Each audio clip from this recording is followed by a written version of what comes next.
Hello everyone, আসসালামু আলাইকুম। সবাই কেমন আছেন? আশা করি আল্লাহর রহমতে ভালো আছেন। আমিও শুকুর আলহামদুলিল্লাহ।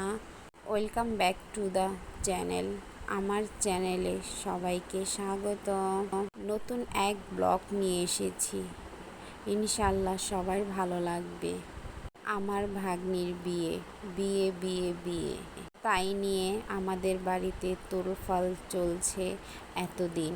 যাক, আমাদের ভাগ্নির বিয়ে খুব সুন্দরভাবে সম্পূর্ণ হয়েছে। আল্লাহর কাছে শুকরিয়া আলহামদুলিল্লাহ। তাদের দাম্পত্য জীবন সুখে শান্তিতে থাকুক, তাই আমরা সবাই দোয়া করি। তাই আমার সাথে সবাই মিলে আমিন বলুন। আমার ভাগ্নি বর পেয়েছে, মাশাআল্লাহ। বিশ্বাস করবেন না, এত টেক কেয়ার, এত ভালোবাসা, এটাই আল্লাহ তাআলার সৃষ্টি। আল্লাহ তাআলা কত সুন্দর করে তৈরি করে এই বন্ধন। ভাগ্নি আমাদের শ্বশুরবাড়ির বংশের বড় মেয়ে। অনেক আদর যত্ন করে ওকে পালছে মামু, নানা, নানি, বাপ মা সবাই।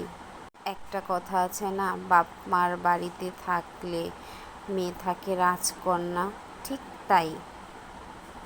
অন্য আরেক পাশে কথা আছে, শ্বশুর বাড়িতে বিয়ে হলে মেয়ে হয় রাজরানী। এখন বিয়ের কাজ সম্পূর্ণ হচ্ছে, ও কাজী বিয়ে পড়াচ্ছে। পাশাপাশি আমরা আত্মীয় স্বজন সবাই মিলে জড়ো করে আছি, সবার বিয়ের শুনব। হুজুর উঠে দাঁড়িয়ে গেছে, অনেক কিছুই বলছে, আমরা শুনছি। একে অপরের সাথে আমরা একটু কথাও বলছি। সবাই মিলে এখন আমরা মোনাজাত ধরছি। মোনাজাত ভিতরে কত ফানি হচ্ছে, কিন্তু যার যার মনে থাকে ওই আল্লাহর কাছে চাওয়া নিয়ে তো আর কেউই করতে পারে না। কেউ মোনাজাতের ভিতরে মনের থেকে যে যা চাইব তাই তো পায় আল্লাহর কাছে। আমরা কি মোনাজাত কি খালি ছোট বড় করলে এটা হয় না, মোনাজাত হয় মনের ভিতরে।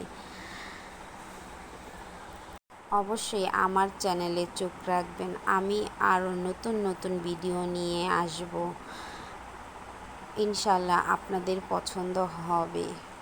আমার চ্যানেলে নতুন যদি হয়ে থাকেন অবশ্যই সাবস্ক্রাইবার করবেন, লাইক করবেন, কমেন্টস করবেন ও বেশি বেশি করে শেয়ার করবেন আমার নতুন নতুন ভিডিও পাওয়ার জন্য।